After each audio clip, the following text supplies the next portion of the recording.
Sir देखिए बिल्कुल ऐसा ही है कि कोई इश्क में लेता है, कोई किसी के पास कोई वजह होती है, मतलब एल्कोहलिक साइड ऑफ थिंग्स में अगर आप जाएंगे तो शराब में मकसद है बियर से, फिर बियर से शैंपेन, शैंपेन से वोडका, वोडका से विस्की, विस्की से फिर वाइन, फिर एक्शन वाला नशा होता है, उसमें क्या होता है? गेटवे ड्रग समझी जाती है।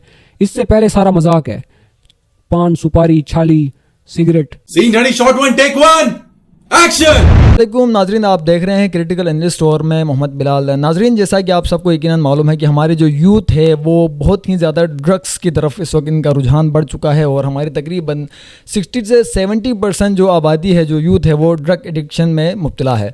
स्पेशली इसमें जो यूनिवर्सिटी के जो स्टूडेंट्स हैं वो ज़्यादातर पाए जाते हैं और मेडिकल के जो स्टूडेंट्स हैं वो भी ड्रग एडिक्शन की तरफ उनका भी बहुत ही तेज़ी से रुझान बढ़ रहा है। इसी हवाले से बात करने के लिए हमारे साथ इस वक्त मौजूद हैं यूनिवर्सिटी के स्टूडेंट हमारे साथ मौजूद हैं। इनसे हम बात करते हैं कि क्या वजूहात होती हैं और कैसे इससे आप गेट रिड कर सकते हैं अगर आप एक दफ़ा इसमें मुब्तला हो जाते हैं। तो आइए हमारे साथ बनिए रहेगा। अगर आपको भी इस तरह का कोई मसला दरपेश है तो यकीन आपको काफ़ी हेल्प मिलेगी।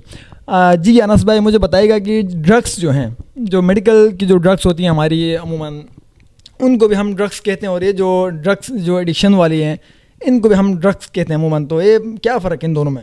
जी वालेकुम अस्सलाम। सबसे पहले तो मैं शुक्रिया अदा करना चाहूँगा आपने मुझे इस शो पे बुलाया। उसके अलावा सर देखें, ड्रग्स तो आप देखें मेडिसिन की फील्ड में अगर आप जाएं, केमिकल को जो है ना ड्रग कहते हैं। अगर चाय के अंदर कैफ़ीन है तो वो एक ड्रग है, ठीक है। सिगरेट के अंदर निकोटीन पाई जाती है, 10 mg के करीब तकरीबन निकोटीन होती है इसके अंदर, वो भी हम उसको ड्रग के अंदर शुमार करते हैं। इसके अलावा जो भी चीज़ आपको आज मार्केट के अंदर मिल रही है उसके अंदर किसी न किसी हद तक जो है ड्रग मौजूद है। जहाँ तक बात है नौजवान नस्ल की जो है ना इस तरफ आने की, वो एक सर्टन हद होती है जिसके बाद इंसान जो है ना समझता है कि भाई अब वो ड्रग एडिक्ट हो चुका है, ठीक है। अब देखें आप तकरीबन दुनिया, पाकिस्तान, वैसे एशिया के अंदर भी अगर आप देख लें तो तकरीबन हर बंदा चाय का एडिक्ट है आज की डेट में, ठीक है। चाय 5 टाइम मिलनी, 4 टाइम मिलनी उनको लाजमी है। अगर चाय नहीं मिलेगी तो सर दर्द होगा उनका। वो बेसिकली कैफ़ीन के एडिक्ट हैं, ठीक है। अब कैफ़ीन के अगर पाउचेज़ लेते हैं, ठीक है, पाउचेज़ अगर आप नस्वार की माने तो ठीक है, आजकल मार्केट में आए हुए हैं। और बड़ी बदकिस्मती की जो बात मैं समझता हूँ ना कि हमारा जो मीडिया है ख़ास तौर पे मेन स्ट्रीम के ऊपर जो हमारी एक्ट्रेसेस हैं, ठीक है, वो उसको प्रमोट करती हैं, ठीक है। वीलो के ऊपर बात कर रहा था कि आज की डेट के अंदर अगर आप देखें तो वीलो सबसे ज़्यादा सेल होने वाले पाउचेज़ हैं, ठीक है। इससे पहले लोग नस्वार ले रहे थे, नस्वार की पूरी 5 या 10 रुपये की आती थी। उसके अलावा तारा आया 20-30 रुपये, 40 रुपये तक पहुंच चुका है। वीलो की डब्बी आप देखें 120-130। सिगरेट की भी कास्ट आपने बढ़ा दी है, ठीक है। अब ये आपको मैं बता रहा हूँ कि जो एवरेज मेरे हिसाब से ये नशा ही है, ठीक है। एवरेज नशा जो शुमार होता है इन सब के अंदर ये चल रहा है, ठीक है। उसके अलावा अगर आप देखें कि नौजवान नस्ल इसकी तरफ क्यों आ रही है, तो नौजवानों को जो मैंने डिवाइड किया है ना वो तकरीबन 3 से 4 हिस्सों में डिवाइड किया है। एक नौजवान होते हैं जो जिनका पढ़ाई से कोई लेना देना नहीं है लेकिन वो फिर भी नौजवान है, 13 साल से लेकर 14 साल से लेकर आप कह लेंगे 40 साल तक नौजवान है बंदा, ठीक है। पढ़ाई से उनका लेना देना नहीं है, किसी दुनिया की किसी और फील्ड के अंदर वो काम करते हैं और नशा करते हैं, ठीक है। उनका माइंडसेट एक और होता है, उनको नहीं पता होता कि ये नशा हमारे साथ क्या कर रहा है, ठीक है। लेकिन जो पढ़ रहा है, स्टूडेंट है बंदा या लड़की है, लड़कियाँ भी आजकल कर रही हैं, उनका जो मेन मोटिव होता है या मेन एम होता है किसी भी ड्रग को लेके, अब लेट्स से क्रिस्टल मेथाफेटामीन है, ठीक है। इसको आम ज़बान में, आम इस्तिलाही अल्फाज में हम आइस कह सकते हैं, ठीक है। ये आइस का जो नशा है ये 2015 में आया ईरान बॉर्डर से क्रॉस होकर। और जो मज़े की बात यह है कि लोगों को पता ही नहीं था कि इवन के SSP जो थे उनके मकसद है पेशावर के अंदर अगर आप जाएँ या अफ़गानिस्तान के अंदर जो बॉर्डर्स हैं जो ईरान के करीब लगते हैं, ठीक है, या उसके अलावा पाकिस्तान बलूचिस्तान के करीब जो भी इलाके थे वहाँ पर ये नशा क्रिस्टल मेथाफेटामीन एक ऐसे समझ लें किसी चीनी की तरह दिखने वाली चीज़, उनको पता ही नहीं था कि ये क्या चीज़ है। वो स्मगल होता रहा, 100 रुपये 150 रुपये में ग्राम मिलता रहा पहले, ठीक है। अब लोगों ने किया उसको ट्राई, पहले तो आपको जो है ना वो नहीं करता आपको एडिक्ट, लेकिन उसके अंदर मेन उनको चीज़ क्या फील होती है, क्या उनके अंदर यूरफिया क्या है। यूरफिया कहते हैं कि आप किसी भी चीज़ को अगर आप कर रहे हैं, ठीक है, 15 से 20 मिनट उसके अंदर आपको एक ऐसी स्टेट में वो ले जाएगा कि आपको कुछ समझ नहीं आएगी उसके अंदर।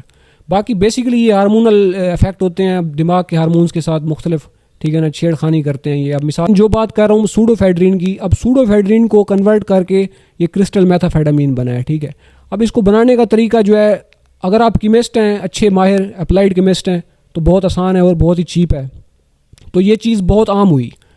अच्छा, इसकी आगाज़ कहाँ से हुआ? अब एक ड्रग पे बात हम फिलहाल कर रहे हैं और ये मोस्ट पॉपुलर ड्रग है among the young generation in our country. ये थी सर हमारी के नौजवान नस्ल इसमें पढ़ती क्यों है? अच्छा सर, एक बंदा जिसने आज तक सिगरेट का एक कश नहीं लगाया, धुआं उसने अंदर नहीं लिया, इनहेल तो मतलब दूर की बात है, उसने सिगरेट होंठ पे भी नहीं रखी है अगर, तो उसके लिए बड़ा मुश्किल है इस काम के ऊपर लगना, जिसने सिगरेट होंठ पे भी नहीं रखी है। हाँ, जिसने सिगरेट होंठ पे रखी है, धुआं लिया लेकिन उसको खांसी आ गई, तो उसका मैं समझता हूँ कि प्रोबेबिलिटी जो है ना ये है कि तकरीबन 15 से 20% उसकी प्रोबेबिलिटी है कि वो इस चीज़ पे लग सकता है। उसके बरक्स अगर आप देख जाए जिसको कहते हैं कि गेटवे ड्रग, और सारी दुनिया इससे इत्तेफाक करती है, जो गेटवे ड्रग है ना, जो ड्रग्स की दुनिया में आपको ले जाती है जो ड्रग, वो है THC, टेट्राहाइड्रल कैनाबिनॉइड। ठीक है जी, टेट्राहाइड्रल कैनाबिनॉइड के अंदर आ जाता है आपका वीड आ जाती है, आपका हैश आ जाता है, हशीश जिसको कहते हैं, चर्स बोलते हैं, गर्दा बोलते हैं। ठीक है, ये चीज़ जो है ना गेटवे ड्रग समझी जाती है। इससे पहले सारा मजाक है, पान, सुपारी, छाली, सिगरेट। ठीक है, इसके ये अभी मकसद है, इनके भी हैं साइड इफ़ेक्ट्स और ये स्लो पॉइजन है, इसको लेके आप चल सकते हो। ठीक है, लेकिन जो मेन ड्रग जिसको कहते हैं कि ये भी नशा यहाँ से स्टार्ट हो रहा है असली में, वो इधर से स्टार्ट होता है ड्रग्स के अंदर। बाकी उसके अलावा अगर आप एल्कोहलिक वर्ल्ड मतलब एल्कोहलिक साइड ऑफ थिंग्स में अगर आप जाएंगे तो शराब में मकसद है बियर से, फिर बियर से शैम्पेन, शैम्पेन से वोडका, वोडका से विस्की, विस्की से फिर वाइन, फिर बंदा लुढ़क जाता है टाइम देखते देखते। सर ज़बरदस्त बड़ी ब्रीफ आप डिस्कशन कर रहे हैं और यकीन हमारी जो ऑडियंस है वो इंटरेस्टेड है इस पे और यकीन वो इसको सुन रहे हैं। मुझे बताएं कि हम अक्सर देखते हैं कि रोडों पे और पुलों पे जो है नशाई इस तरह पड़े होते हैं दुध नशे में, तो और ये जो आपने बताया कि यूथ भी नशा करती है, लेकिन ये तो नॉर्मल दिखते हैं हमें, और वो उस हालत में क्यों होते हैं? क्या उन्होंने कुछ ज़्यादा ही ओवरडोज उसका लिया होता है? और एक ये भी बताते हैं कि जो इंजेक्शन वाला जो नशा होता है उसमें क्या होता है? आपका सवाल था सर कि नौजवान नस्ल जो ये चीज़ करती है वो क्यों नहीं लगती है इस करते हुए, और जो गलियों मोहल्लों पे घूम रहे होते हैं वो क्यों लग रहे होते हैं कि ये नशे में है। ठीक है, उसका सादा और सिंपल सा जवाब ये है कि भाई ये लोग नहा धो के अच्छे कपड़े पहन के आपको शो ऑफ करते हुए मिलते हैं, और जो गलियों में घूम रहे होते हैं उनके पास ना खुराक के पैसे होते हैं, ना कुछ खाने पीने के, ना पहनने के होते हैं, तो इसलिए आपको ऐसा लगता है। बाकी अगर वही लोग भी अगर आप उनको नहा धुलवा के शेव शूव करा के आप पेश कर दें तो शायद वो भी आपको नॉर्मल लगें। नशा करता है ना अगर कोई शख्स, ठीक है, हाई नशा जो करता है जिसको हाई ड्रग कहते हैं, अगर आपको पता करना है कि ये मतलब हाई है या नहीं है, दिल की रफ्तार आप उसकी चेक कर सकते हो कि आप उसकी हार्ट बीट कितनी है। ठीक है, जो नॉर्मल बंदा होगा उसकी हार्ट बीट 70-75, बड़ी कावड़ मार के भी अगर 80 होगी, तो जो हाई बंदा होगा उसकी अबव 100 होगी मिनिमम। ठीक है ना, उसका दिल काफ़ी स्पीड से धड़क रहा होगा, और 120, 110, 130 इवन के वर्स्ट केस सिनेरियोज के अंदर भी देखा गया है। ये भी बताते हैं कि जो यूथ है अभी जिस तरह आपने बताया कि जो ना वो बिल्कुल उनको दिखता भी नहीं कि वो नशा कर भी रहेंगे, और ज़ाहिर अच्छे खासे जो खाते पीते घरानों के लोग होते हैं अमूमन जो नशा करते हैं, ऐसी कौन सी चीज़ है जो इसको जो लोग हैं इनको इस चीज़ के पीछे लगा देती है? मतलब कई बार होता है कि बंदा डिप्रेस होता है, यार कोई हो सकता है कोई माली मसला, कोई फला मसला, तो ये यूनिवर्सिटीज़ में जो है ये कल्चर क्यों ज़्यादा? क्या ये कोई आपस में कोई लव अफेयर्स वगैरह को लेके इस तरह इसके डिप्रेस्ड होके तो नहीं लेते ये नशे? जी सर, देखिए बिल्कुल ऐसा ही है कि कोई इश्क में लेता है, कोई किसी के पास कोई वजह होती है, ठीक है, किसी के पास कोई वजह होती है। तो सर तो आप क्या समझते हैं ये जो तबाही जो है ना स्टार्ट हो गई यूथ में स्पेशली, तो इसको कैसे रोका जा सकता है? आपको अगर कोई आपके जहन में कोई टिप्स हो, जहाँ आपने इतनी बातें की यकीन आपके माइंड में कुछ होंगी ऐसी तरकीबात जिससे आप इसको रोक सकते हैं?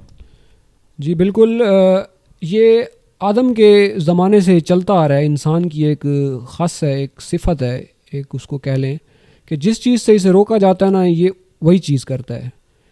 आदम अलैहिस्सलाम को रोका गया कि इस दरख्त के पास नहीं जाना है, लेकिन वो वहाँ गए, सबक था एक इंसानियत को। तो ये इंसान को जिस चीज़ से रोका जाएगा, यंग जनरेशन को, कि ये नहीं करनी है, तो वो चेक करेगा उसको कि ये क्या है। इसकी रोकथाम सर सिर्फ एक सूरत में हो सकती है कि इसको लीगल किया जाए सर। जब इस चीज़ को लीगल कर दिया जाएगा ना, इसके बाकायदा पॉइंट्स बनाए जाएंगे, जिस तरह देखिए आप टबैको कॉर्नर्स होते हैं आपके पास, इस तरह सेल होने वाली हर, अब देखें शराब होती है, ठीक है, लोग ईसाइयों के कार्ड बनवा लेते हैं, फिर जाके शराब ले आते हैं, बिक रही है ये, इसको आप रोक नहीं सकते। लेकिन जब आप एक चीज़ को लीगल करते हो, कम से कम उसकी ये आपके परसेंटेज आ जाती है कि एक क्या कहते हैं उसे, एनालिसिस आपके पास आ जाता है, एक स्टेटिस्टिक्स आ जाते हैं थ्रू आउट के ये एक साल के अंदर कितना सेल हुई, कैसे हुई, कहाँ से आई प्रोडक्शन, उसका फिर टैक्स बाकायदा जो है हुकूमत के पास भी जाएगा। अब उसके अंदर फिर एक और फ़ायदा ये होगा कि ओवरडोज से डेथ जो हो रही हैं वो बहुत कम हो जाएंगी। मैं प्रमोट भी नहीं कर रहा हूँ इस चीज़ को कि आप जाके चेक करें, बस मैं हुकूमत से ये दरख्वास्त कर रहा हूँ कि वैसे भी ये ब्लैक में काम हो रहा है, इससे जो है ना कमाई की जा रही है, हर बंदे के सामने लीगल भी ना किया जाए, बस हाँ, मैं आपको एग्जांपल देता हूँ। मैं खुद से कोई राय अखज़ नहीं कर रहा हूँ यहाँ पे बैठ के। कनाडा के अंदर जब 16,000 लोग मरे, और ये क्या था, ये साजिश थी चाइना की तरफ से। उन्होंने जो भी, अब देखें ब्लैक मार्केट आर्क बंदे को पता ही, हाँ अब किसी को ज़रूरत नहीं है आज की डेट में कि भाई वो उठे डीलर के पास जाए, ले फंसे, FIR हो उसके ऊपर। आजकल आपको पता है ब्लैक मार्केट्स हैं, डार्क वेब्स मौजूद हैं, वेबसाइट्स हैं, क्रिप्टो में आप उनको पे करो, दुनिया की हर ड्रग आपके डोर स्टेप पे पहुंच जाती है पार्सल के ज़रिए। जो पार्सल देने वाला होता है, लेट्स से MNP TCS वाला है, उसको भी नहीं पता होगा कि भाई ये जो है ना क्या है इसके अंदर।